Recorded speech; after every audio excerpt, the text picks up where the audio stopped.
ఏమనిపించింది మీకేమనిపించింది? మీరందరూ అభిషేకం పొందుతున్నారు. మీరందరూ ఏం పొందుతున్నారు? మా మీద దేవుడు అభిషేకం ఎందుకు ఇచ్చాడు? ఇప్పుడు నా పర్సలో 10,000 ఉన్నాయి అనుకోండి, మీకు 5,000 ఇచ్చినట్టు లెక్క. హల్లెలూయా. అంటే ఇప్పుడు వెల్డర్ పని చేసినోడు కార్పొరేటర్ ఉన్నారు అనుకోండి, అంత పని చేయడం అవుతుందా? వెల్డర్ అది ఎవరు? ఇప్పుడు మీరు ఎవరితో ఉన్నారు? మాతో ఉండేప్పుడు ఏమవుతాడు? మీ అభిషేకంగా ఎంత సంతోషం ఉందా లేదా? మీ ఫుల్ అనాయింటింగ్ జరుగుతుంది ఈరోజు. మీరు కూడా అయ్యారు పోవాలి, మీరు కూడా రోజుని సో మీరు భయపడదు. ఎందుకంటే అభిషేకం మీ మీద ఉందా లేదా? మీరు పొందుకున్నారు అభిషేకం. అభిషేకం మీ మీద అందరి మీద కూడా, కానీ మీ 12 మంది కూడా కొంచెం ప్రత్యేకంగా ఉండాలి. దేవుడి స్తోత్ర. మీ 12 మంది ప్రార్థనలో వాక్యంలో అంటే మిగతా తప్పని కాదు. కాబట్టి మీ 12 మంది సపరేట్ ఉండాలి. సపరేట్ అంటే సంఘంలో సంఘ కార్యక్రమంలో ఆత్మను రంగులో నడిపించలో అన్ని విషయాలు కరెక్ట్గా ఉండాలి. దేవుడి స్తోత్రం. అప్పుడు అభిషేకం ఏమవుతుంది? ఇంకా పెరుగుతుంది. దేవుడి స్తోత్రం. సో మీ అందరూ మీద ఏమొచ్చింది ఇప్పుడు చెప్పండి. కన్ఫర్మ్ గా మీ మీద అభిషేకం వచ్చింది.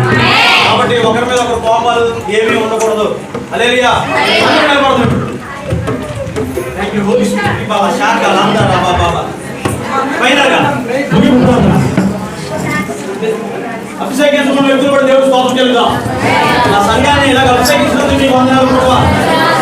అభిషేకించినందుకు మీకు వందనాలు ప్రభువా. మొదలైన ఆత్మచేత అభిషేకించాలయ్యా, మీకు వందనాలు. అయ్యా వందనాలు స్తోత్రాలు ప్రభువా. యేసయ్యా మీకు వందనాలు.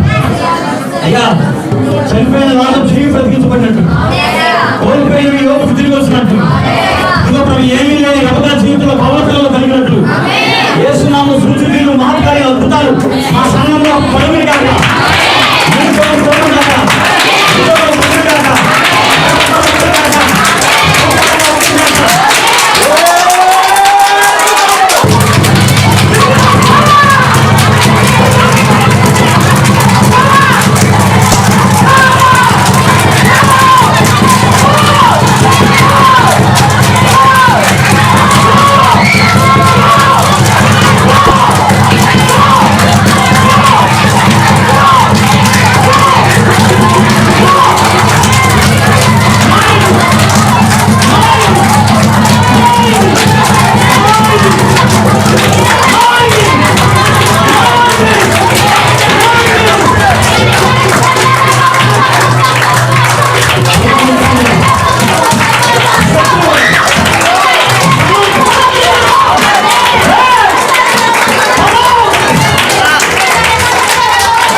పిల్లలందరూ నేర్చుకోమని గొప్పవారు వచ్చేమని యేసు పేరుతో ఇస్తున్నాం తండ్రి.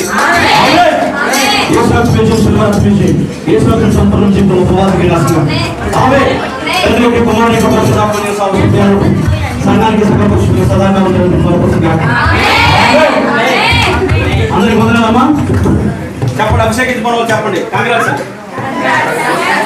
అభిషేకంలో పెరగండి.